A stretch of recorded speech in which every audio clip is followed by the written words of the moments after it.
I almost forgot to hit the record button. That would have sucked. There's just so much you got to do before we start hitting all the buttons, and you forget one, you're out of luck. So, again, thanks for tuning in. We're going to get started here in about, I'd say, 20 or 30 seconds.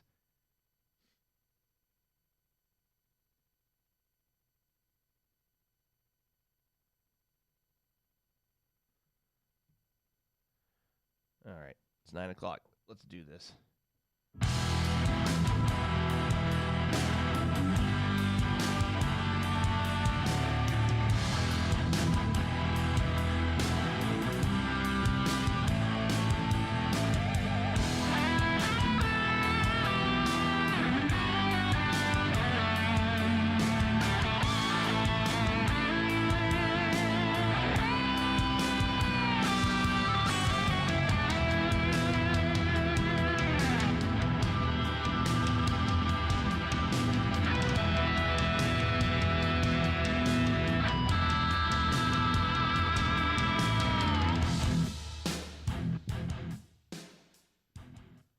Good morning, everybody. Happy Thursday morning to all of you out there.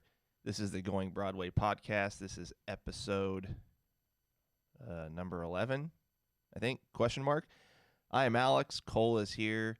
T.O. to be determined. I don't know if he's going to come in later or not, but we'll see. Cole, what's happening? It's been a week and a half since we've been on. Oh, yeah, but it's going to be a good week. We got a lot going on this week. We got a lot to talk about for sure, especially since we've been on a little bit of a hiatus. But yeah, so we got some AEW to talk about. We got some NXT to talk about. We got some WWE to talk about. So, question is, where do we want to start? No, I'll tell you what. We'll start with this. We've got some stories I want to mention, and guys, you guys watching or listening, if you're on the Facebook stream right now, share with us your thoughts and opinions on some of these stories. So the first thing I want to mention right off the bat, it was revealed yesterday that AEW signed Lance Archer of primarily New Japan fame. He was in WWE at one point as Lance Hoyt. Fairly lackluster, in my opinion, WWE stint, but he definitely made his name in New Japan. What are your thoughts on this? Good signing? Yes, no, maybe so? I think it's just extra firepower. I think right now they're just about getting names that somebody would know. Sometimes it's not about getting the name, but sometimes it's about getting some names. Sure. The way I look at it is I hope it begins to bridge the gap between AEW and New Japan, and maybe there being a partnership there, because it's not been revealed exactly what his contract is. He may have a contract like Moxley and Jericho to where he still has the freedom to work New Japan dates. It wasn't released yet. But nonetheless, I agree it is a name. Like you said, I think it brings some extra firepower to their roster. I think it's a good signing. My hope, though, is that Lance Archer doesn't end up being a third backup, so to speak, as being the leader of the Dark Order. And I'll get to that in a second. But obviously, I'm fairly certain that Marty Scurll was supposed to be their primary go-to guy as the leader. Obviously, that didn't happen. So, without getting ahead of myself, Matt Hardy is still the guy that seems to be in line for that. Now, and I'm going to kind of piggyback on these two stories, but something else I caught yesterday was that there are rumors that Matt Hardy might be working either on or with NXT. Now, that aside, I like the signing. I think Lance Archer is a good signing for AEW, but I don't think he needs to be the leader of the Dark Order. I don't think he's a big enough name for it to make sense. I think if you're going to go the route of having I don't want to say not just anybody be leader of the Dark Order, but if you're just going to have, if you're not going to have a Marty Scurll or Matt Hardy type name that people are going to recognize or identify with as that character, so to speak, you may as well just have Christopher Daniels do it because he's at least been on the roster for quite some time. People are going to know him over Lance Archer. So I don't know. I just hope this signing isn't because Matt Hardy might be staying with WWE and working with NXT. I'll say this. I don't think he's in line for that just from the standpoint of I was looking at some rumors on this whole Dark Order leader thing, and not many people know this, but when like I want to say it was 2 weeks ago when Scorpio Sky jumped into the crowd, if you go back and look, Raven is sitting right there. Yep. And so some people are saying that's a tease that maybe people are trying to make him the leader of the Dark Order when it's really just not nowhere close. But it could also be exactly what we think it is, and it could be Raven. I also read this. People are speculating there's a lot that goes into it, I guess. Somebody went really detailed on it about how it could be DDP. And I don't understand. Like, it would be interesting, to say the least, if it was him. So, obviously, I think Matt Hardy, again, would be everybody's kind of pick if we had to pick a dream person. But yeah, I agree. I just have a hard time believing that they're putting such a over storyline in their eyes on a bunch of maybes. Like maybe we'll do Marty Scurll or maybe we'll do Matt Hardy. Or I feel like they have somebody already in line for it. So either Matt Hardy's doing it or he's not. I don't think it was built on a maybe. I think it was either he signed and it's a done deal, or they'll handle that maybe somewhere else down the line. I hope so, but I don't know. I mean, again, I think they had Marty Scurll lined up to do it, and then he just didn't sign with AEW for whatever reason.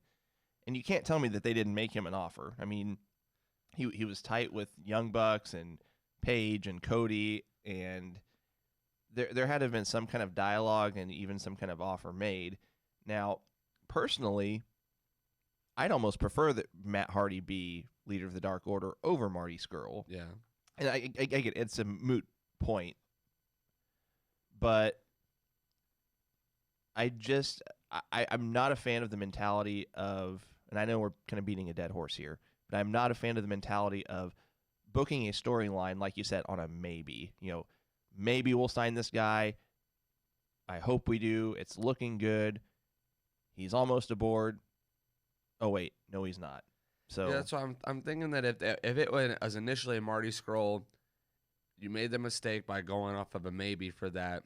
Cool, you don't do it again. Exactly, learn from it. You know what I mean? So I feel like they're smarter than that. So that's why I'm saying, like, if Matt Hardy hasn't officially signed yet, I just don't see them continuing this storyline on another maybe.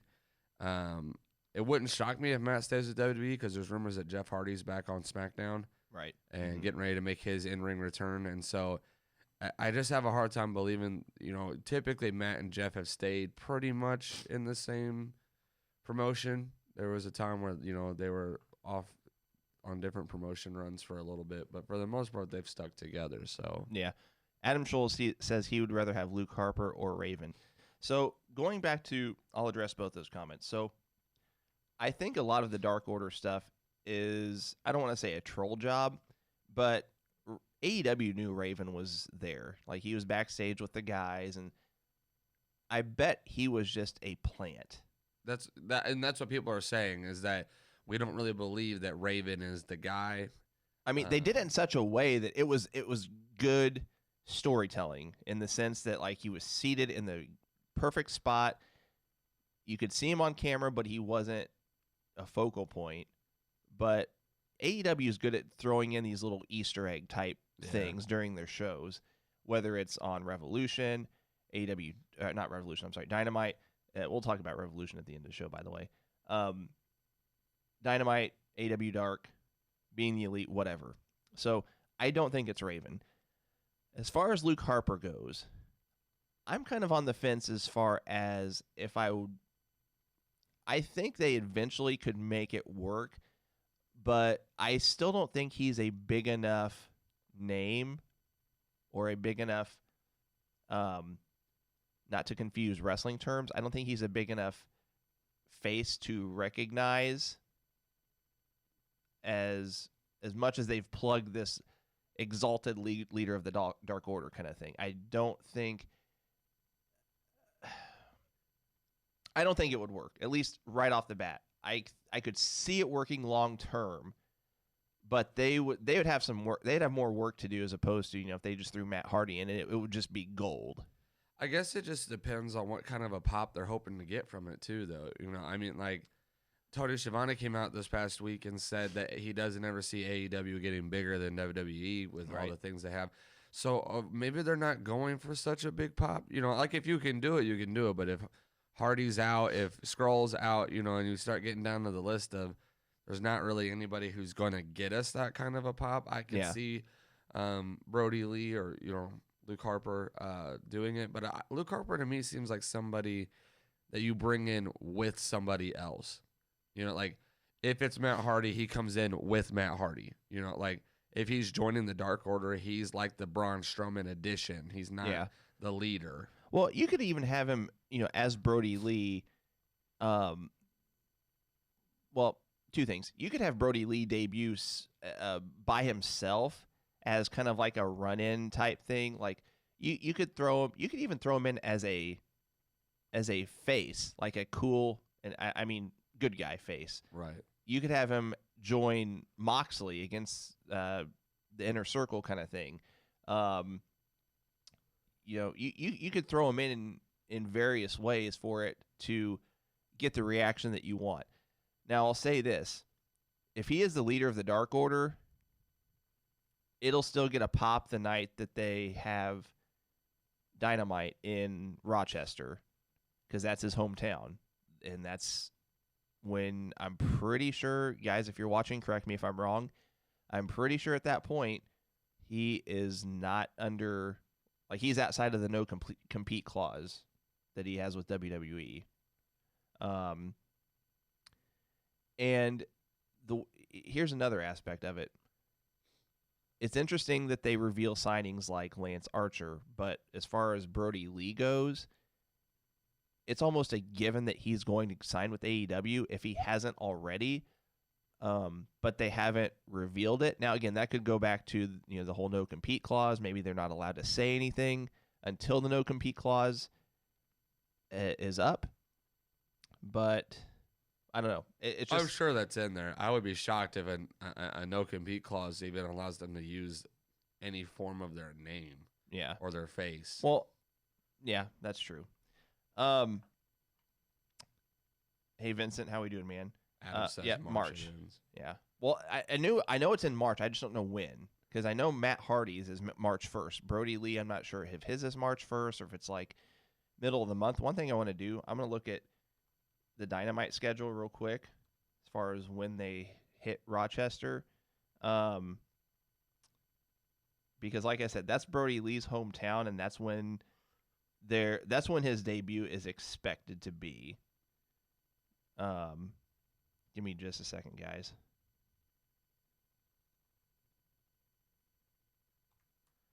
Okay. Rochester, New York, March 18th. So, we'll see. So it's definitely in March. All right. Let's change gears over to WWE. So I read this morning. Well, I'll tell you what. I'll back up a little bit. There has been a lot of speculation on what the SmackDown side of WrestleMania card is going to look like, because, initially it was going to be, everyone's like, okay, Roman Reigns is going to go against The Fiend. He's going to win the belt, blah, blah, blah. And then the story came out that John Cena wants to be involved, and he's pretty much getting his pick of what he wants to do, who he wants to go against, and this and that. And so we've talked about here, at least as far as Cena in particular, maybe what guys he'd like to go up against. And we brought up Velveteen Dream in particular. I think that's no pun intended. I think that's a pipe dream at this point. Yeah. Just because I think Velveteen Dream is too heavily involved with Roderick Strong and Undisputed Era at this point. I don't think they have enough time for it to make sense. So then I read this morning that they reportedly have 2 major matches now booked on their run sheet for WrestleMania. One of the matches is, and this could be potential spoiler for the Super Showdown card later today, so I'm not saying this is a spoiler, but if you don't want potential spoilers, you might want to turn your volume down for 10 seconds. So, one of the matches is allegedly going to be Roman Reigns against Bill Goldberg. The other match, you can probably guess what I'm going to say. The Fiend against John Cena for the Universal title. So we'll see what happens there, but if that's true, that means that Bray Wyatt will retain the title today. What do you think about that? So I was literally reading on this yesterday. Dave Meltzer came out and said that the SmackDown card is literally just tossed up in the air. Like, well, it was, and even those 2 signings, like there's a rumor that says Vince McMahon will literally change his mind. It could change his mind today. He could change his mind the day of WrestleMania. He's done it before the match, because here's the thing: those 2 matches, no matter what, they could put the belt on either one of those people, and the match that they sign would still work. So if they put the belt on Goldberg, it's Goldberg versus Roman Reigns for the title at WrestleMania. If they keep the belt on The Fiend, it's The Fiend versus John Cena at WrestleMania. If it's me, you have the Roman Reigns Goldberg match with no belt on the line. Just let it be what it is, because that match there is, if you're wanting Roman Reigns to be a face, and when he holds the belt, you're wanting him to be a face, you cannot have him go against Goldberg for it. It won't get over. He'll be the heel. I don't think Roman Reigns in any face good guy capacity with a title works at this point. If you're going to have him win a title, you're going to just have to run with him being a heel. You're going to have to run with the fans not liking him. Well, that's where I feel like the one storyline that works is they have to have him go against someone else that they hate more. And right now, that's John Cena. People do not want John Cena to have the belt. So if John Cena goes in against The Fiend as a heel, which I told you is with his movie that's coming out where he's a heel, I feel like this is the time to do it. He comes in, he defeats The Fiend, whether it's clean or not. I could see it being dirty. He comes in, he beats The Fiend, gets the belt, and that's when Roman Reigns challenges for it against John Cena, where he can then get over. I still think even if you have Cena against Reigns and your mentality is to have Cena be the heel and Reigns be the face, I almost think that the fans are still going to cheer Cena even as a heel, because that's something fans have been wanting for years and years and years. I think the Roman Reigns aspect of I'll phrase it like this. The side of having Roman Reigns be a heel, I think people are just... I'll tell you what, I'm going to back up. So the whole John Cena thing, as far as what he used to be, what Reigns is now, as far as the guy that WWE would try to spoon feed you and make you be the champion, I think that's had enough time to breathe from the aspect, or from the standpoint of, if they bring him back and they consider putting the belt on him, but they run with him as a heel, fans are going to love that. I would personally. I would still be like, I'm not going to buy into this Roman Reigns good guy shtick, because it's just, we're tired of being spoon-fed. And I think I agree with you from the standpoint of, if you're going to have Roman Reigns be a good guy, you're going to have him face somebody that's even more so a guy that the fans are more tired of than Roman Reigns. I think John Cena and his time away has had enough time to breathe. I don't think he's that guy. I agree that they need to have some guy that is more hated than Reigns is, from the standpoint of, we're tired of this guy or whatever. But he also has to be a big enough name to put in that spot. I don't know if WWE has that guy. Yes, and it just depends, like that's what I'm saying. Even if John Cena comes back as a face and then goes heel, that could get over. It could work for both. It could be the storyline where people are cheering both. You just don't know. I feel like they've also given enough time for Roman Reigns to not be in the title picture. The last time Roman Reigns was in a title picture was what, last year's WrestleMania? I think so. Like it's been a year. It could be, and you could look at it from this standpoint. People could also just be tired of the whole, the program that he had with Baron Corbin and. Well, and that ends today too. So I mean, his storyline is going to be wide open. It's just going to be interesting to see. But like I said, those two matches, if they're signed, I also read a rumor that they could do Undertaker versus The Fiend. I was going to mention that at WrestleMania, and they talked about it. Makes sense. They talked about how he could interrupt today's match between Goldberg and keep talking between Goldberg and The Fiend, and they can make it look like he's going to attack Goldberg because they have unfinished business, but then he attacks The Fiend, he costs The Fiend the belt, and then Goldberg wins it, goes on to WrestleMania. So it's hard to say. There's a lot of WWE's notorious for keeping a lot of balls in the air, and I give them credit for that because it does keep it to where you're on your toes. I read a rumor that says they actually could have Ricochet beat Brock Lesnar today. Paul Heyman actually is wanting Ricochet to win the belt because he's tired of doing these pay-per-views where it's who's going to win. And he said, if it was me, I would have Ricochet beat Brock Lesnar, whether it was clean or not. Seth Rollins didn't win the belt really clean against Lesnar. They said they could have him, win it on a fluke and go into WrestleMania and fight McIntyre for the belt. See, that's the first time I've heard that. I didn't know that.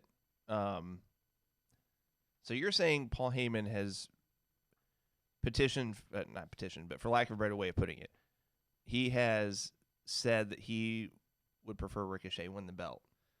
Yeah, he came out. I watched today. Like today. I was watching. I want to say it was Wrestling Insider, and they were talking about how Paul Heyman, because he has raw, kind of raw pull. I don't want to say creative control because right. There's only one person who has creative control. Eric Bischoff kind of shared on that. But because he has some pull, and especially because Brock Lesnar is like his client as well, he's done. Like he does not want to be Brock Lesnar's advocate. He wants to pull away from that gimmick.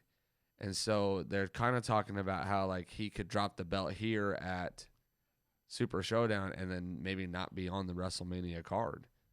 That would be a huge swerve. That may be the biggest swerve they'd ever pull, minus Lesnar beating Undertaker and ending his WrestleMania streak a few years ago. But that would be. No one would expect that. And that's Heyman's point, is that the Super Showdown card, we almost have gotten notorious for, especially these Saudi shows, for not expecting any kind of major change. So like we know Roman Reigns is going to beat Baron Corbin. We know that Bayley is probably going to retain against Naomi. It doesn't make sense to have her lose it. Like there's so many matches on that card that you're just like, yep. Like exactly who's going to win, when they're going to win. I mean, it was a shock when The Fiend won the belt over Rollins. Yeah, but like it wasn't like a major shock, like because no, it wasn't. I told you when they went in, I was like, you can't have him lose.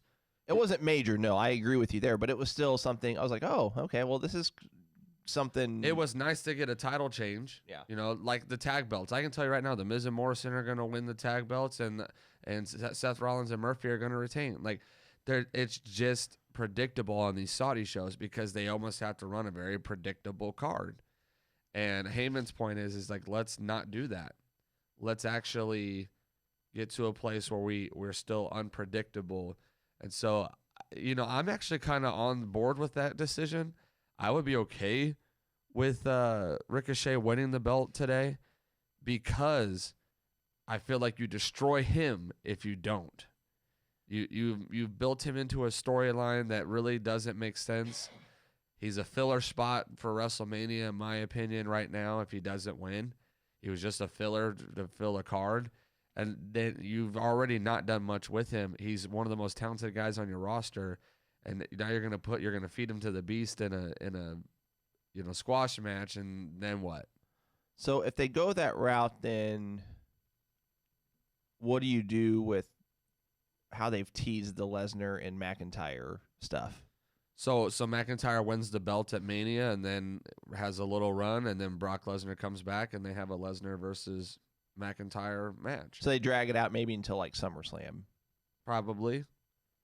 I mean, it's just to the point where like Ricochet, I know Ricochet and McIntyre does not have the same draw for Mania.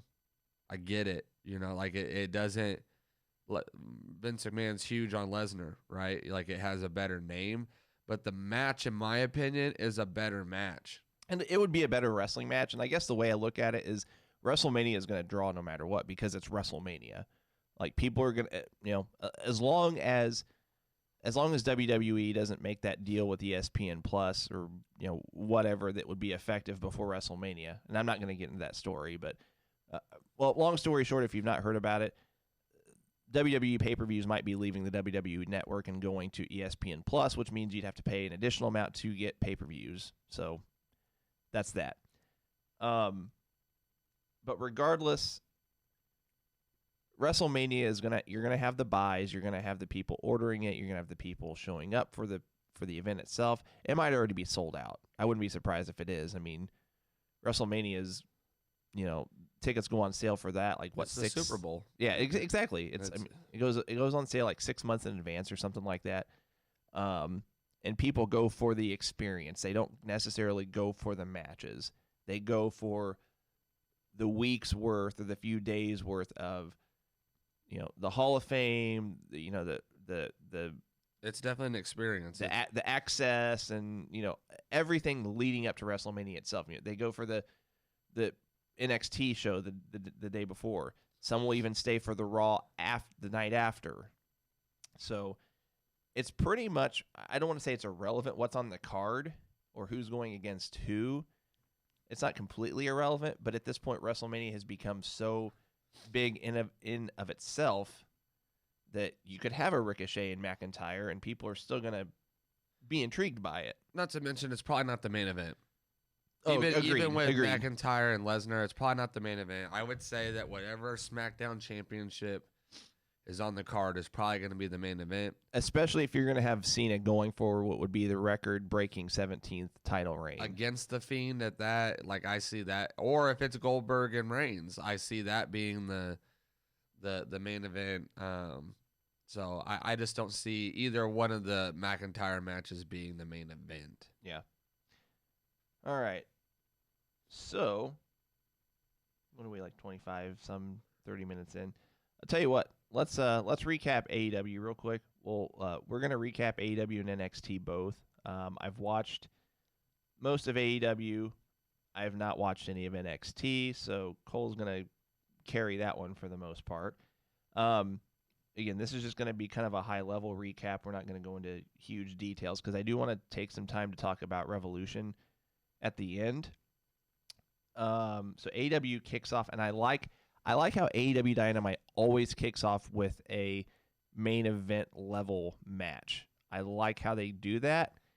And they've done it for the last 2 weeks for sure. I can't remember 3 weeks back. But so they start off with the 30-minute Iron Man match. I thought it was a very, very good match. I don't want to say it was a great match. But inevitably, Kenny Omega gets the win. A lot of spots in this match, as you would expect. A lot of near falls, which I like how they booked this Iron Man match. I don't like Iron Man matches where they hot shot pinfall wins.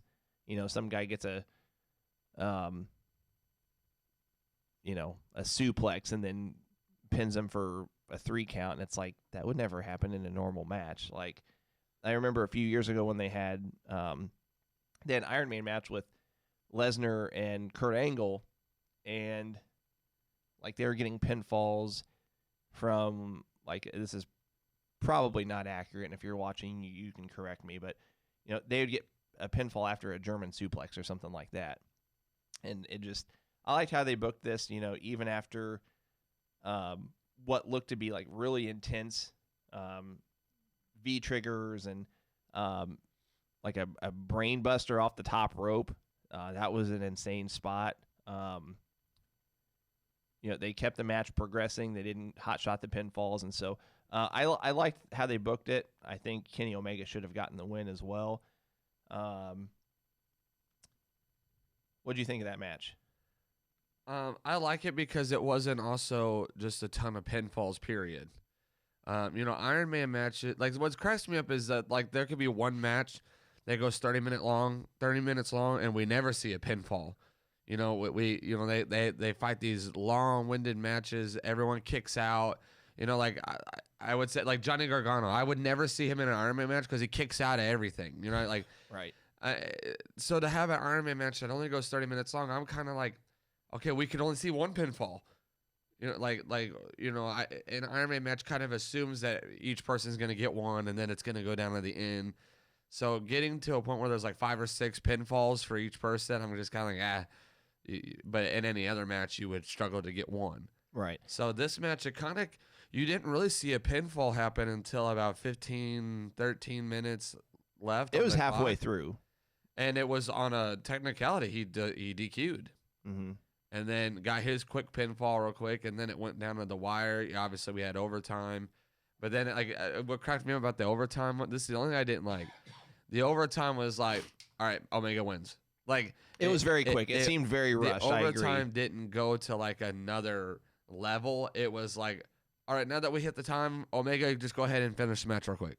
Yeah, and it seemed very rushed. I wonder if it was time purposes. I mean, I don't know. I don't know if it was something maybe they talked about or rehearsed ahead of time and they missed something or somebody was forgetting a spot. I don't know, but it did seem very rushed at the end.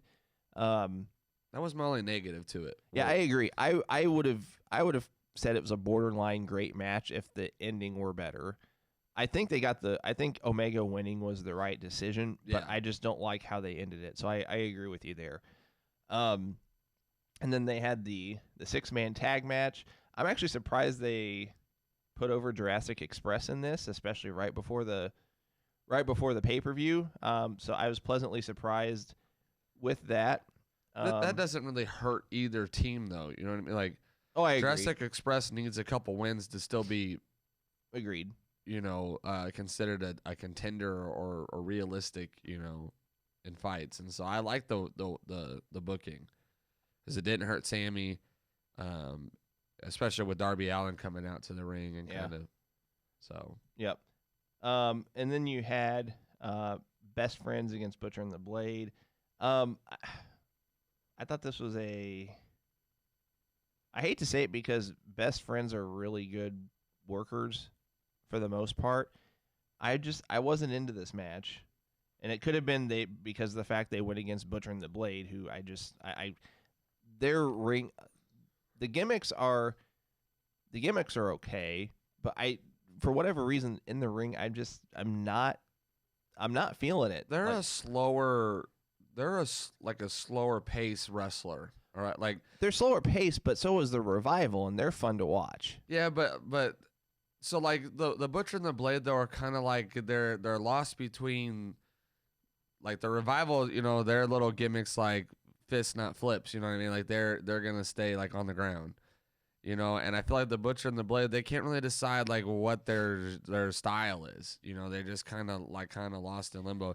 The only great thing about this match was Orange Cassidy. Oh, agreed. Um, 100% agreed. it really built for their match against Pac. You know, after the Iron Man match, you know, Pac was complaining to Shivani, and Orange Cassidy comes out, and you know, whatever. It sets up a match for Revolution. I love the little thing at the end with Orange Cassidy where he goes to try to put his hands in his pocket. She stops him, takes his glasses. He takes her bunny ears, puts his hands in his pocket, and dives through the ropes. Mm-hmm. I also love the promo right at the beginning where Chuck Taylor's like, he's gonna try. Yeah. You know, so it really set up, to me, that whole thing just was a setup for Orange Cassidy to actually have a shining moment before his match. I'm anxious to hear the sort of reaction and the pop that Orange Cassidy's going to get at Revolution. I wouldn't be surprised if he gets the pop of the night. I mean, just the character is so over with fans, and it's just it cracks me up because he by far does the least amount of work, but that's his gimmick. He's gonna try, it was so good, especially when they were like, "Hey, is he? Are you gonna try?" And he just goes, Yeah, I'm excited. And I get to see his first AEW match live. That's going to be so cool. So best friends get the win, and like you mentioned, that sets up Orange Cassidy's wrestling debut against Pac at Revolution, and then they have a fatal 4-way women's match. I don't want to really talk much about this. Hikaru Shida gets the win. rightfully so. Right, agreed. And then they have the quick Dark Order plug. They use the word obsolete. Read into that what you will. Again, I think it's just Is that another just little plant though? it could be. You know, like I like at this point I'm almost at the point where I'm done guessing. You know, I'm just like they're not until you do something with it. Like I'm just done. Like do something with it. Yeah, exactly. So I don't know if they're going to do anything with Revolution. I don't know if they're going to do anything at Revolution with that. They did set up an SCU Dark Order match, so we'll see. And then they have the little sit down. That was good. It was good. They have the sit down with Jim Ross talking to the Bucks and Omega and Page setting up their tag title match. It was very. It felt very emotionally real because they brought up things like they mentioned before you joined the Elite you were just a jobber in Ring of Honor. Like I actually was like, wow, that was an intense line. But it felt very real. So I'm excited to see the match. And this is another storyline I feel like they could go in multiple directions with it. They're keeping us guessing. So I would say this with that. There are some times where you have close enough relationships with wrestlers to get to these more personal storylines. You know, like we saw with Samoa Joe and AJ Styles. Samoa Joe was talking about his family and with, Wendy, the whole thing, because him and AJ Styles are really good friends. They can do that with and say things knowing that they're just playing a character. And so this particular promo, I was like, okay, Adam, you finally get to hear Hangman Page actually speak about why he's acting the way he's acting. He's like, I tried to leave. I was done. I'm out, I'm out, I'm not being the, I'm not the Elite. Right. I don't want that. And, they're like, like you said that, you were just a jobber in ROH. We made you, they're taking credit for his success. Mm-hmm. And then you got Kenny, who's just kind of sitting there conflicted because even he says something like, we kind of just fell into this. And then Paige looks at him like, we're just, it's really just an accident is pretty much what you're saying. And, kind of everyone underestimating him. And so I think this is actually the start of Hangman Page's single run push. It could be also, again, this goes back to what I mentioned. Like they're keeping us guessing. They're pushing multiple scenarios that could happen. they could push a Young Bucks heel turn. Oh, easily. Um, I don't see it, but well, no, I don't either. But that's just it. Like I'm just saying it's something that they kind of hinted at, but like, nah, they probably wouldn't do that, especially with this new book that they're coming out with. But who knows? It kind of it. They're all. If you haven't noticed, they're also using their merch in such a way that makes you think, okay, well, they're not going to go this route because like they just came out with a Kenny and Hangman Page T-shirt. Like if they're going to split them up, why would they have come out with a T-shirt with their tag team? They won't do a Young Bucks heel turn because they're coming out with the book. Why would they push a heel turn if they're going to try to promote book sales? They have a Being the Elite channel. Why would people still watch if these guys are heels? And there's explanations for every one of them. Number one, it costs like $1 to make a shirt. It's a drop in the bucket for them to make a shirt. 2, Being the Elite started when Matt Jackson and Nick Jackson, the Young Bucks, were heels on the indie circuit. So that would still work. As far as the book goes, the book isn't going to actually be released until like August or September. So while I'm not a fan of this aspect or this logic of thinking, they could turn them heel now and then turn them back face again 2 or 3 months later before the book comes out. So we'll see. And then they do the weigh-in at the end. I just felt the weigh-in was like very. They could have done that to start the show, and they could have ended with the Iron Man match. I don't know. It just felt very like this for being a world title storyline. This felt very much more like a mid-card time filler than it did anything. And it just, the only thing cool that came out of it was Jericho got busted open the hard way. He had to get 7 or 8 stitches after the show. The other cool thing was, for you wrestling historians, Gary Michael Capetta did the announcing for the weigh-in. He's the old school NWA, WCW ring announcer, so that was kind of cool. Who did you reply to just now? That's a topic that maybe... That was for Tim. I thought I hit reply on his, but I guess I didn't. Why don't I... Tim who? I don't see a comment from a guy named Tim. Tim Purnell. He said, which tag team duo of the 90s would survive in today's WWE?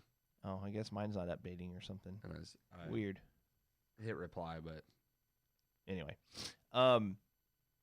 Yeah, so, I mean, I didn't want to really say anything else about the weigh-in. I mean, it was what it was. They did a schmoz at the end. It's exactly what you thought it would be. Yeah. And so that was basically Dynamite. And then we'll talk about NXT real quick. Again, I've not watched this, so if you want to talk about anything in more detail, feel free. The Dijakovic Grimes match is what kicked it off. Let's put it this way. Were any of these matches good in terms of, like, you want to talk about it? Do any of them, like, build to a bigger storyline, anything like that? So this first match here is all about getting Damian Priest lined up for Keith Lee. All right, because we just saw Dijakovic versus Lee. So I don't see us getting a Dijakovic versus Lee match right away, which is why I feel like in this match Damian Priest takes I think it was like a nightstick or something to his knee, and it looked as if they were writing Dijakovic off TV, to bring him back on a return kind of gimmick. Okay. Which would be good because I feel like Dijakovic is still sloppy. I feel like even the match with Cameron Grimes, I felt like there was sloppiness that was involved. Now, the thing I love about this match is that Cameron Grimes is getting over. When you watch the match, you hear the crowd chanting, "Let's get grimy," and then the other side of the crowd would say, "Feast your eyes." So it was cool to see that people are recognizing that Cameron Grimes is actually a good wrestler, and that he was getting over. So that match was good. Grimes got the win because of the Damian Priest interference, which later on Damian Priest gets interviewed on his way out of the arena, and he's like, "Hey, now Keith Lee knows what I'm after." Right. Nothing personal. It's just it is what it is. Now this is the thing that excites me because it's WrestleMania season. Is Finn Balor comes out to the ring. He's kind of addressing what's next, and he's really getting over. Like he's saying, WWE champion, done it. Intercontinental champion, done it. Took over Japan, done it. Took over, like Mexico. He was like, I've done it all. And then Imperium's two of Imperium's faction come out. Like Walter sends his regards, and they come down to beat him up. So what excites me about this is Finn Balor's about to fight Walter. And that is, to me, is going to be one of the most underrated takeover. Or I don't want to say underrated. I feel like it's going to be one of the best takeover matches that we're going to see on WrestleMania weekend. Because to me, that's going to happen at Takeover. That's not going to happen at Mania. Oh, for sure. But that could be the main event because it's going to be for the NXT UK title, obviously. And I see Balor winning. Really? Yeah, I see Balor winning. Winning the belt. Yeah. Interesting. Yeah, I'm just telling you what it is. He's Irish. I'm just saying he could do it. And if you're gonna have Walter lose to somebody, it doesn't shock me too much. You got Charlotte fighting for the NXT Women's Championship at WrestleMania. It's about time that we, if they really want NXT to explode, you got to start putting belts on people and allowing these guys who are coming back down to actually build the brand. Yeah. And so Finn Balor's responsible for building NXT, in my opinion. I mean, I really feel like he's one of the few champions that really took NXT to the next level. That's why he had such a lengthy title reign. Yep. William says Balor could elevate the belt. I feel like the belt's already elevated, but I mean, he could definitely bring it to more. He could bring it to more prominence in the sense that I feel like he has more personality than Walter does. And also, if Balor's champion, they're going to have him. They're going to have him run the gauntlet as far as being on NXT UK. He'll be on NXT. He'll make promoted more. He'll make the flights back and forth. Not to mention, who do you have beat Walter? And that's kind of my thing. Is from like it's one of those things you have to have the right guy do it, and so it's gonna be a match, and I'm excited for it. I think this was perfect because there was no Walter involved in this beatdown. It was just those two, and so I like it. I'm excited for where that's headed. This I'm not gonna say much about this. The Mia Yim Xia Li match. Yeah, we can was just pretty much a way to get Dakota Kai to come out with her new BFF and beat up people. I did like that Xia Li got the pinfall, even if it was dirty. But it means nothing. Now, I will ask you, what's your thoughts on Austin Theory? Because I'm just not. So far, I've not been really feeling him in NXT. His matches when he was in Evolve were very good. I've yet to see any match with him in NXT. Now, granted, he's only had a handful, and I didn't watch the match he had with Ciampa last night yet.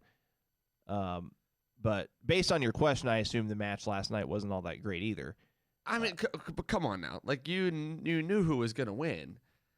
You're not booking Ciampa to lose right before a major storyline with Gargano. Like it's just not happening. And so I just don't understand the push. Like they're pushing him to be like this, one of the next big people for NXT, and I'm just I just don't see it. Yeah. I think that I agree. They need to stop putting him with guys where the result is going to be predictable. Like I said, he's had good matches when he was in Evolve. There was one match he had in particular with Keith Lee that it was very good. I don't know if that was Evolve or not, but I don't remember who it was. I don't remember what company it was with. But he's a good in-ring worker. It's just I agree. Since he's joined NXT, I've not seen it yet. And when I say it, I mean the it factor that I've seen him have in the ring in other promotions. Right. So obviously that match was what it was. Gargano comes out there as well. for a little post-match brawl. And obviously it's setting up for a huge spot fest at a TakeOver, WrestleMania weekend for those two. I'm over Gargano and Ciampa. So I think what they're trying to do with this is it was a storyline that kind of ended on a weird foot, with Ciampa getting hurt, and there was a lot that was going to happen when he was the champion, and it all fell through when he got hurt. So I feel like they're trying to rebuild it back up, and the one thing that those two can do together is put on a match, and so I'm sure that's what they're headed towards. So then we get to a match that I expected more out of because these two are better than what they put on. Killian Dane versus Bronson Reed. I thought this match could have been better. It was for no reason, too. Like, there was no real build to it. And I feel like these two are kind of bigger men that can do bigger things. And it was just kind of, it was just mediocre. It wasn't, I expected more. So I want to comment on something real quick. So, Mark Cyrus, who's a buddy of mine in some of these groups I'm in, he says Austin Theory is raw clay. He needs to spend a lot of time in the Performance Center fine-tuning his craft. He has the raw talent of a Randy Orton, but is definitely too far in the deep end at this time. 100% agree. That is the perfect statement. I mean, if you go back and whenever Randy Orton first started out, just you could see the talent he had. Austin Theory is right there. But I agree. They've pushed him too far too fast. They need to put the brakes on him a little bit. He needs to go to the Performance Center. He needs to spend like 6 months there, if not longer. Like Mark said, fine-tune his craft, work on not just in-ring stuff, but, work on his mic skills, what the Performance Center is for. You also don't put him in gimmicks, though, with people who are over. Well, that's what he's saying. But that's the biggest problem is so far he's been put against people that clearly he shouldn't have been with. Exactly. That's the point Mark is making. Like, you've had him go against Ciampa. You had him go against what was it, last week or the week before? He went against Well, last week he was supposed to fight, and Ciampa came out and kind of interrupted whatever the match was supposed to be, and then Ciampa just beat the tar out of him.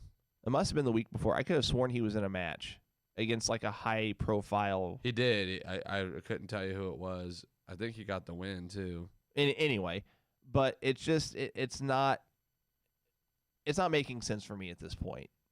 So Mark, again, I 100% agree with you. And then, what's the Forgotten Sons, Grizzled Young Veterans? I hate where the Forgotten Sons have gotten. They were getting over last year around this time, right? Like they were in the Dusty Rhodes Tag Team Classic. They were a team to watch, and I felt like when they moved all these tag teams up, I was like, okay, now it's their time to shine. This is where Forgotten Sons gets over. This is where they get a tag team run. This is, with the titles, like this is their shot. And this match was they're really wanting to push the Grizzled Young Veterans though. And so this match was literally just to get the Grizzled Young Veterans over. And in return, in recap on it, it wasn't good because the Forgotten Sons were again put down in a match that I felt like they should have and could have won. And they made them look kind of lackluster in a sense. Okay, so let's fast forward a little bit. Flair, Belair. Flair, Belair. Not enough time for this match. That they've had like a 10-minute match. Really? I mean, literally, because I watched it after it aired. So I'm fast forwarding through the commercial. I get to the match and I look at the timestamp on my DVR and it literally says 10 minutes. I'm like, you're giving these two people. Well, they have an overrun though. NXT will sometimes have like a 3 or 4 or 5 minute overrun. So, yeah, but they didn't. Okay.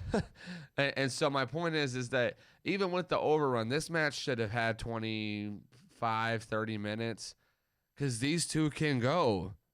There was so much in this match that you could have done. Obviously, the match was to put Charlotte over on NXT. You know, it's kind of like Brock Lesnar coming back to Raw. Right. You're just giving the big name some airtime on a show that she's getting ready to go win the belt on.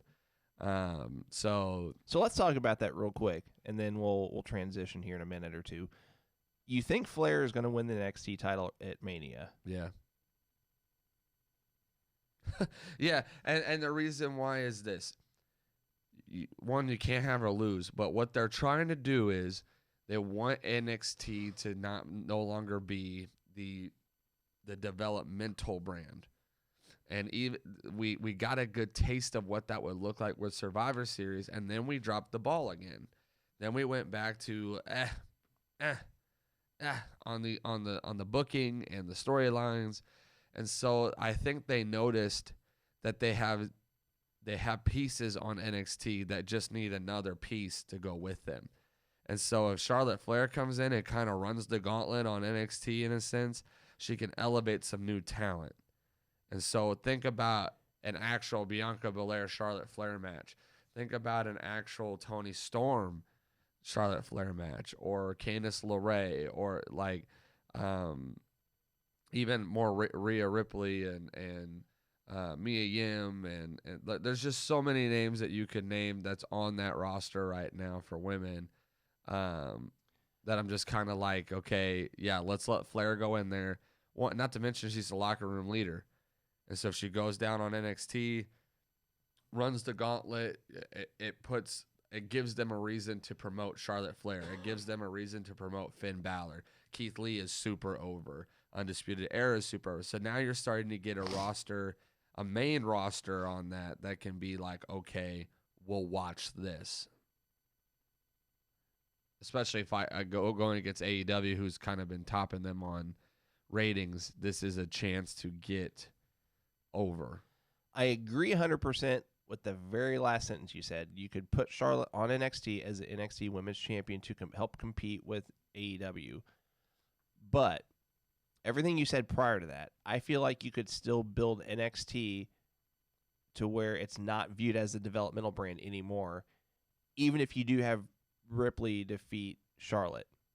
I think by having that happen on WrestleMania, on their biggest event of the year, you could help cement NXT as not that C show or that developmental show if you put Ripley over on Flair. Now, here's a couple of quick numbers. Again, we're going to transition from this shortly. I wanted to mention a couple things, particularly with Charlotte Flair's win-loss record in WWE, in NXT, and on pay-per-views.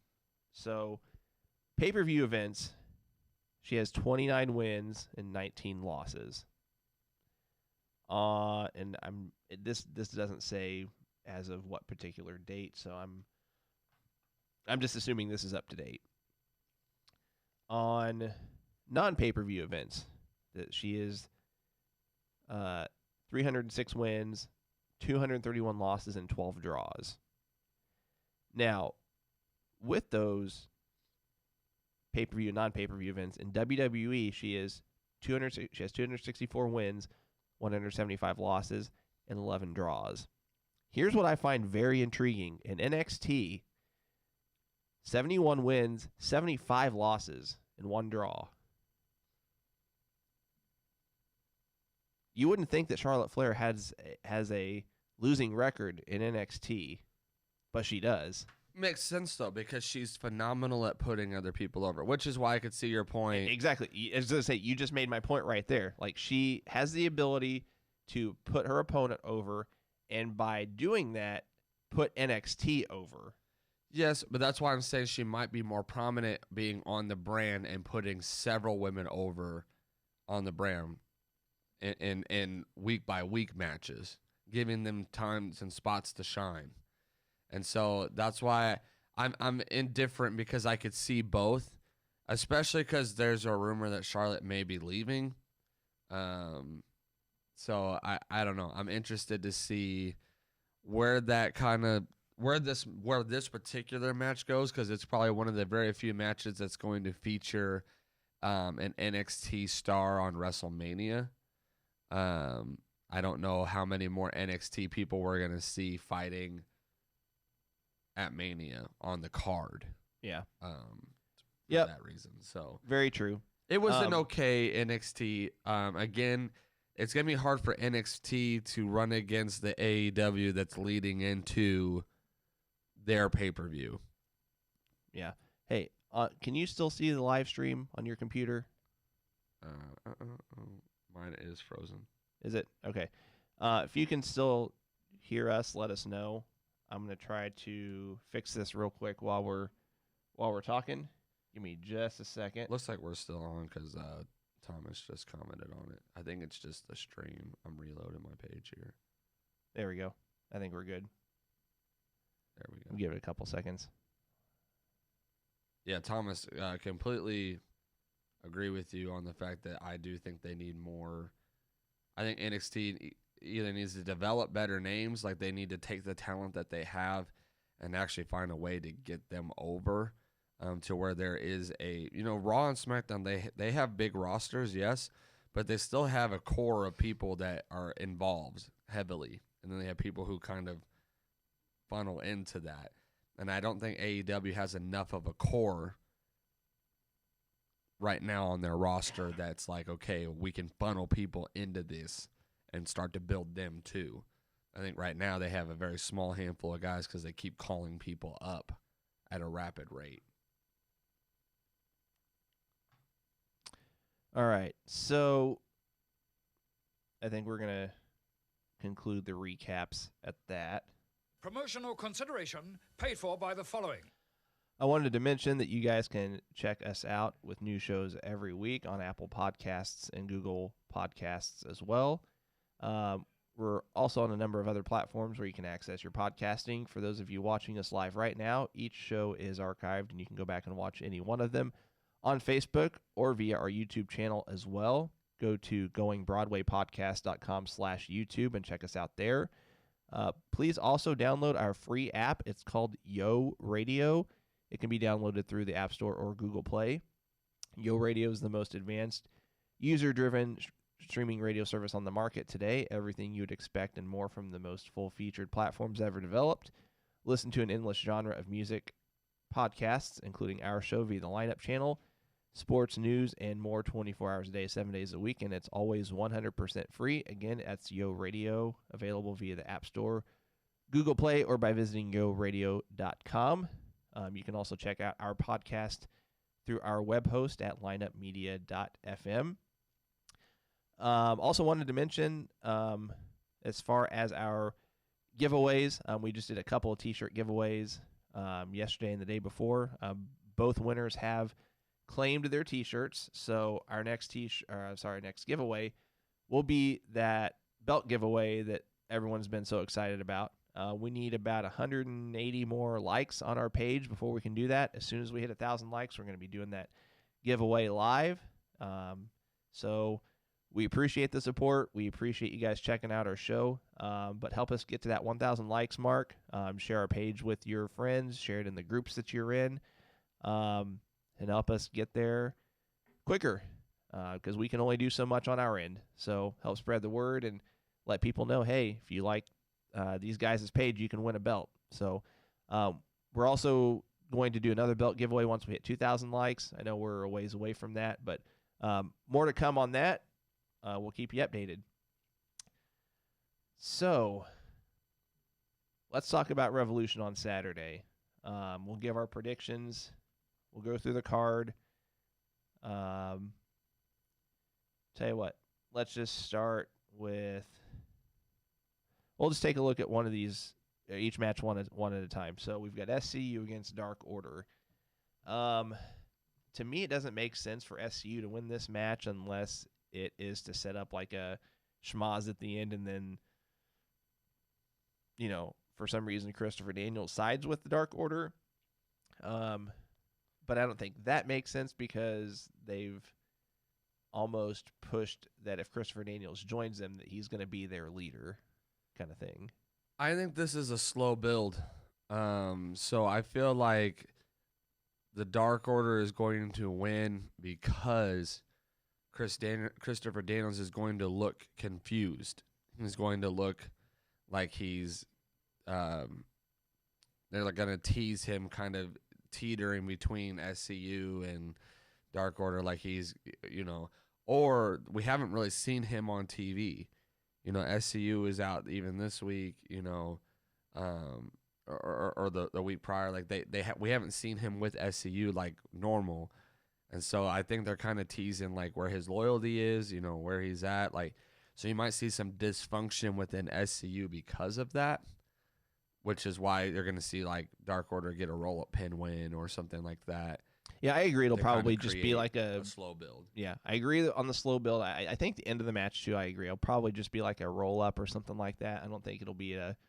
And if I'm wrong, I'm wrong. But it just, I think it'll be just kind of like a not a fluke win, but just kind of like a. Okay, that's the end of the match. But we're really having this match in order to help push the storyline. Right. And I agree. I think it's going to continue. Let's see. Pac versus Orange Cassidy. This one's, I mean, that's tough. I mean, I don't see Orange Cassidy winning this match. But I don't know. Do you think I'm really conflicted on this. I mean, it has to be a normal wrestling match. It's just and Orange Cassidy can wrestle. I mean, you can go watch a bunch of videos on YouTube of him on the indie circuit, and he can wrestle. He's good in the ring. It's just because we've not seen him do it in AEW, we're just kind of like, okay. But it makes you wonder, like, if every single move he does, or at least the first few moves he does, like each one of them are going to get their own individual pop. Yes. So here's it really depends on what the plans for Orange Cassidy are. Because right now he's been kind of like a glorified manager role for Best Friends. Like he hasn't, this is his first match. And we know he can wrestle. So I'm kind of like, I just don't know why his first opponent is somebody that is such a name as well. Like, to me, it would have made more sense to put him against like Sammy Guevara or, somebody who is good, but like you could see Orange Cassidy beating and it not really hurt them. I feel like no matter what, this hurts the loser in this match. Because if Orange Cassidy loses, he's over. And so you don't want to have him lose matches over and over and over again because his gimmick is that he's not going to try. And so I kind of like where Chuck Taylor took that promo of like he's going to try, because that could be a storyline where now Orange Cassidy actually is going to try in certain aspects, times, moments, stuff like that, to where maybe he tries and he beats him. Right. But Pac's also taken a lot of losses. And that's why I have a hard time seeing Pac losing this match. By the way, if you're still with us, if you're on the stream, let us know what your predictions are. Let us know what you think as far as each of these matches, the Revolution card in it of itself. I don't know. I think I'm going with Pac. I think too. Pac wins that match, but ultimately I feel like I would rather see Orange Cassidy win. But I feel like that match has Pac's name written on it. Yeah, I agree, especially with the what's the word I'm looking for? With them pushing so hard the win-loss records, it doesn't make sense for me that Pac would lose this match. Again, if you're just joining us, we've actually had a few people join us since we've been talking. We're talking about AEW Revolution right now. Let us know what you think about the card of its in of itself. Let us know what your predictions are. We've only tackled 2 matches so far. We both agree that Dark Order over SCU and Pac over Orange Cassidy. Let's look at the next match. And these are in no particular order as far as what they'll be on the card. Nyla Rose and Chris Statlander. Easy. Nyla Rose. I agree with from the standpoint that I think they'll keep the belt on her, but I could see it being a Statlander win by DQ or something like that. Yeah, it's clear that they're setting up Nyla Rose to have like a blockbuster match at some point with like a Britt Baker, or I could even see I'm gonna butcher her name. She won last night. Hikaru Shida. Yeah. I could see a Shida and Statlander match, and I think that Um, would be a good match. Because to me, those are the two best women in-ring workers they've got on their roster, including Britt Baker. I'm not sold on Britt Baker in the ring. I think she's situational with who she's wrestling. I think she has to have specific people to wrestle with that she just meshes with. Britt Baker is not like a universal plug her with anybody and see, have a spot fest. Yeah. And by the way, guys, I forgot to mention this earlier in the show. I've been fighting a cold for like a week and a half now, so I apologize for all of my coughing and sounding nasally and stuff. I'm still trying to kick this. So, all right. Let's see. Darby Allin and Sammy Guevara. It's a tough one. It can go either way. I'm gonna say Darby Allin. I'm going to say Sammy, and the only reason being is that Sammy has taken a lot of losses lately. I feel like so is Darby though. Yeah, but Like the crowd is on Darby, right? Like they like Darby, and I don't know. To me, the match doesn't really matter. I feel like it hurts Darby more than it hurts Sammy to take the loss because Sammy's got the build up with the inner circle, so he'll always kind of be a prominent role of AEW. Where yeah. Darby's kind of like, if he doesn't get some wins here soon and get some like push, he kind of loses that steam or momentum that he has. there was actually a small rumor, and not a whole lot of people picked it up, and in my opinion, for a good reason. But there's a small rumor going around maybe a week or a week and a half ago that that this match would actually be the AEW would surprisingly reveal a mid-card title, and that this match would be for that title on this card.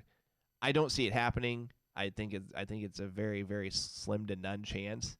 I'm pretty sure Cody came out and said like they've talked about a mid-card belt. They feel like they have something really special. Yep. That's different and unique, and it's going to take patience to get there. And so I don't think it's too soon, I think, in my opinion, to see that happen. Yeah. Thomas says he thinks Pac as well. Yeah. I think this next match is the easiest. Hager and Dustin Rhodes. There's no way that you have Dustin Rhodes win this match. I think it'll be a match that you watch and it'll be good. I think they're going to make Dustin Rhodes look believable. But you can't have Hager lose his first match. No. If you want him to be considered, and they did this when he was Swagger, like he had the build to be a dominant force, and then you have him lose matches to people that he shouldn't have lost to. And so I feel like if you want things to be different for him, you want him to be the muscle of Inner Circle, you got to have him destroy in this match. Yep. I agree.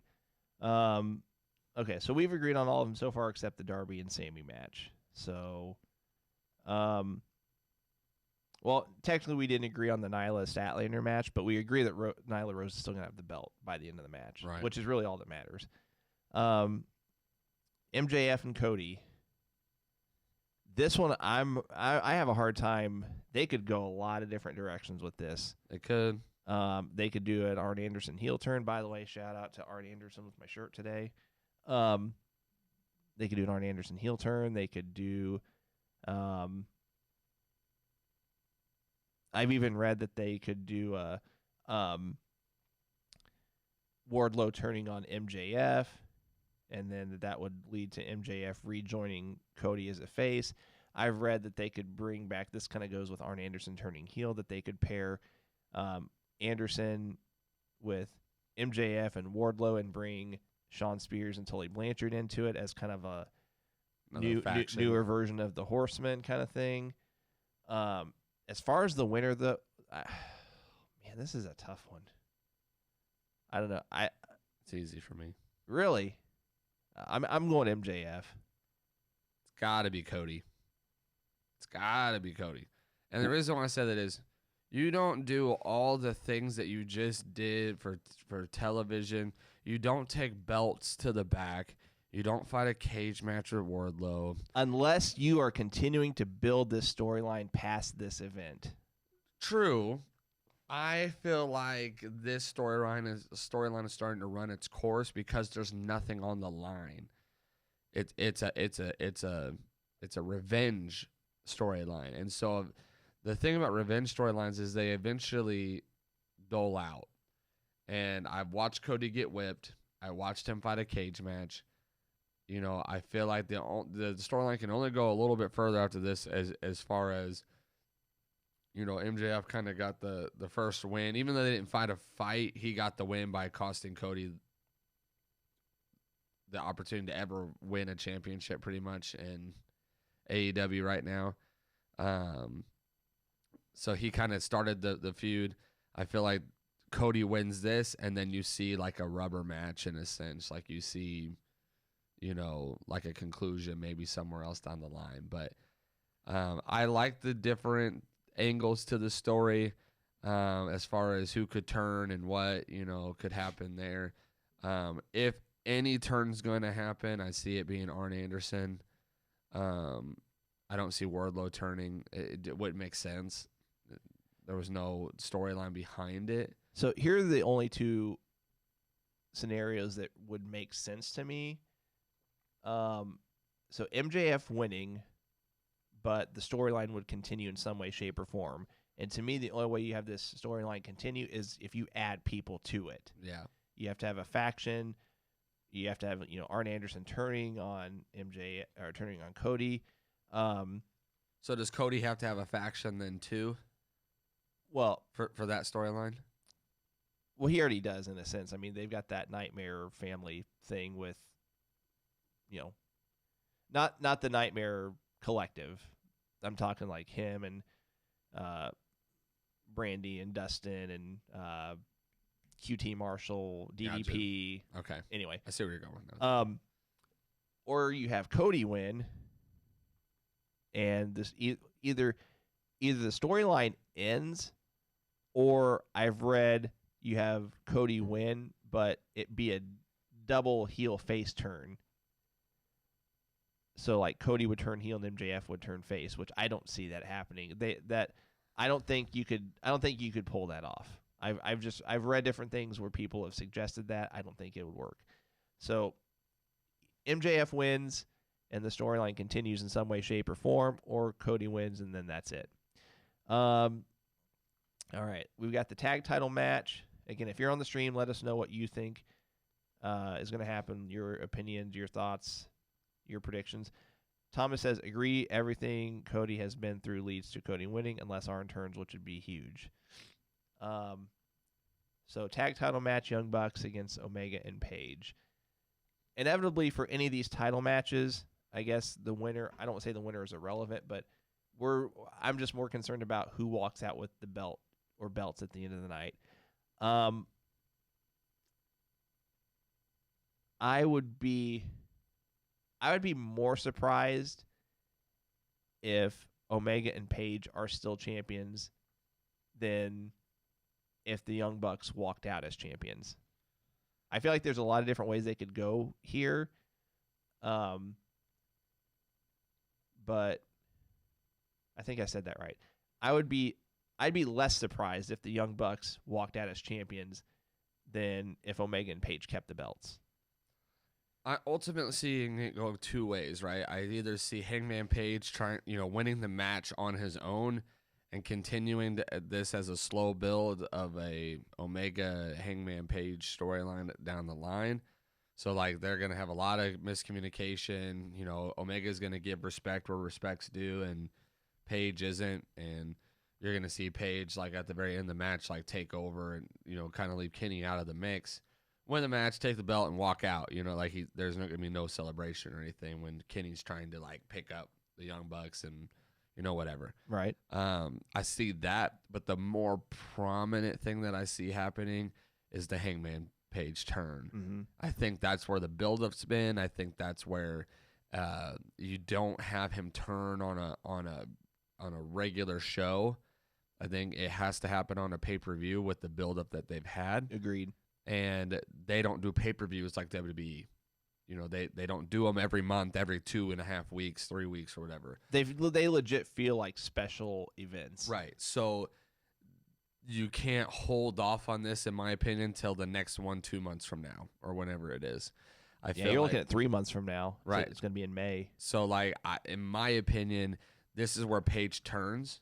This is where it all goes down. Young Bucks get the belts because I think Paige will try to take on them by himself. Yeah. He'll lose, and then Kenny's gonna be like, you know, kind of like, what the heck, man? You know, like, you know, we had it. You know, trying to hug him out though, like trying to show him that he cares. Paige is gonna push him or hit him or clothesline him, whatever. I think it's just. It is what it is at this point. It's predictable, but I think it has to happen. Yeah. Double or Nothing isn't until May 23rd, so literally almost 3 months. I agree. I don't think they can wait that long if they're going to turn him heel and give him a singles run. Okay, so we both think Young Bucks walk out with the belts. Last match, Jericho and Moxley. I go back and forth on this one as well, but to me, I mean, I still go back. I go back and forth on it now in my head, but it almost feels like it's too soon to take the belt off Jericho. But again, I don't know. This one's a tough one. So Jon Moxley's 11-0 with a draw, or with, I believe is what his record is right now. It's something like that. The build to me is too crazy not to put a belt on him. And that's where I get stuck, because I kind of agree with you on the whole, it just feels like Jericho hasn't finished his run as champion, especially with the fact that Double or Nothing is so far away. To me, there's not a storyline ready for Moxley after Jericho. And so unless you're going to put the belt on Moxley and allow him and Jericho to feud for a while until Double or Nothing, you know, maybe have another match later on in the next month or two to come with them on a regular AEW where Moxley retains again, and then set up a new opponent for him.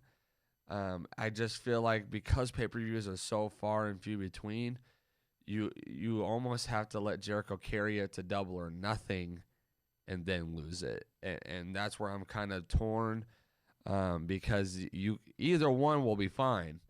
All right, you got to understand that Chris Jericho is great. He can carry the belt. His Inner Circle thing's over, all that good stuff. But Moxley's over too, and so I don't think it hurts to put it on Moxley, but I do think you might lose what could have been with Jericho. So I'm kind of torn. But my prediction is Jon Moxley. I just don't see. I don't understand the buildup. I don't understand the storyline without having a conclusion where Jon Moxley is the champion.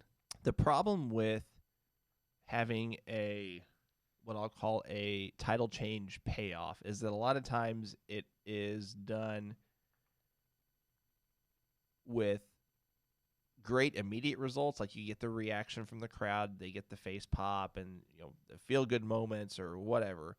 But then 2-3 weeks later, it's just like, now what? And that's kind of how I feel if they put the belt on Moxley. Yeah, my question would be like, who? No pun intended, but who's next? like who? I think you still have I still think you continue the program with Moxley, and maybe put the belt on him at Double or Nothing. Maybe do some kind of. Can they hold down a 3-month program?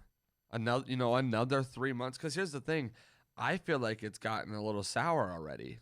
It's gotten stale, but I don't think that's because of Jericho and Moxley. I think that's just because of creative. Like this weigh-in thing that they did just was terrible. Well, that's what I was saying. Like, are we running out of ideas already with two of the most talented people on the roster as far as promos go? Could be. As far even wrestling goes, they're both good. Like it could be, but if they're running out of ideas, that's not on Jericho or Moxley. That's just creative. I mean, you could have a weigh-in with, Moxley and whoever he goes up against next, and it's unless you book it properly, it doesn't matter who's out there. It's just going to fall flat like I felt it did. Like my thing is that they have the Inner Circle. And so like Moxley should have been running the gauntlet of the Inner Circle. I know he fought one of the Ortiz, was it Ortiz, I believe. I know he fought him, but like he should have had a one-on-one with Guevara. He should have had a one-on-one with each and everyone, including Hager, and had to fight each and everyone. That could have carried you 5 weeks. You know, to sit there and fight some of these matches and like kind of work, kind of like you start with the lower guy and you work your way to the main boss. And I don't know, I just, you could have Hangman Page turn. You could do Hangman Page versus Moxley. MJF, if that's the end of Cody versus MJF. You could have MJF versus Moxley. There are people who I feel like are capable of putting on matches with Moxley in programs. And then you could have the rubber match or the redo at Double or Nothing between him and Jericho. And you could have Jericho run some programs with some other guys. I guess my thing is, because they only have this, right now they're only doing the pay-per-view or the special events, if you count the cruise, because they're only doing these special events once every 2 or 3 months on average, whoever has the belt, they need to have a world title match, at least once a month on Dynamite, just to keep things going, keep it fresh. Even if you're not doing a title change, it's just... And they were doing that in 2019, right? Like, since we've started 2020... We've just been in the Moxley storyline. Yeah. So, like, we didn't see that. And so, and maybe that's how you get back to that with Moxley. It could be. You randomize it. I still think that Jericho walks out with the belt. Moxley might win by DQ or something. I don't know. But, all right, let's just recap this real quick. So, we both have Dark Order. We both have Pac. Ultimately, we both see Nyla Rose walking out with the women's title, regardless of who wins. You said Darby Allin. I said Sammy Guevara. I'm going to change my opinion on that. The more I think about it, I think it is going to be Darby. So we're both saying Darby. We're both saying Jake Hager. I think MJF and Cody is the one where we disagreed on that. You said Cody. I said for MJF. Good reasons. Oh, like, sure. We both sure. We see all the sides, and a lot of these we see all the sides of the story. It's just, I think at that point it's kind of our preferences of wrestling too, like what we just would like to see kind of happen, in a sense. So. Yeah. And then we both said, did we both say Young Bucks walking out with the titles? Yes. We just don't know if we agree on what's going to happen to make that happen. Yeah, but ultimately I think we both agree that Bucks are walking out with the belts. I need an excuse to play that. And then, so you're saying Moxley, and then I say Jericho. So it's going to be a fun night. I'm looking forward to it, especially since I will be there. I will be second row from the ring. If you guys are familiar with Green Shirt Guy that goes to all of these pay-per-view events, where he normally sits, I would be right behind him. So I'll be... You're going to be Green Shirt Guy. Maybe. That's cool. I think I'm going to be Yellow Shirt Guy. I'm going to wear my... I think I'm going to wear my Matt Jackson yellow and reddish pink shirt, the one where it's like the old school Being the Elite, where they did the whole "where do you think you're going" thing with Flip Gordon. Again, that's back in the day, but I wore it on one of our previous podcasts, like episode 5 or something like that, episode 6 maybe. So you can, if you see Green Shirt Guy, you'll also see Yellow Shirt Guy, aka me, right behind him or close to behind him.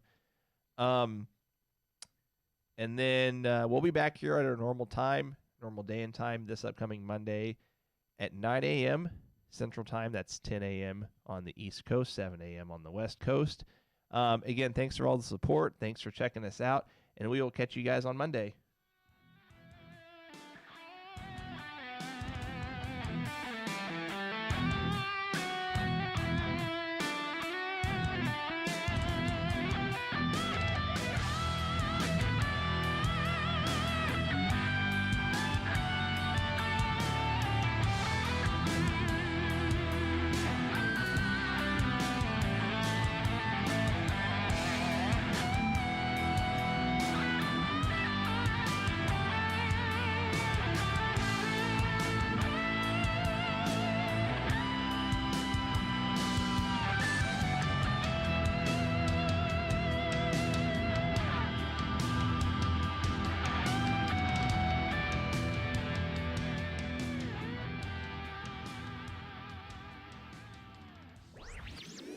This podcast was a presentation of LightUpMedia.fm.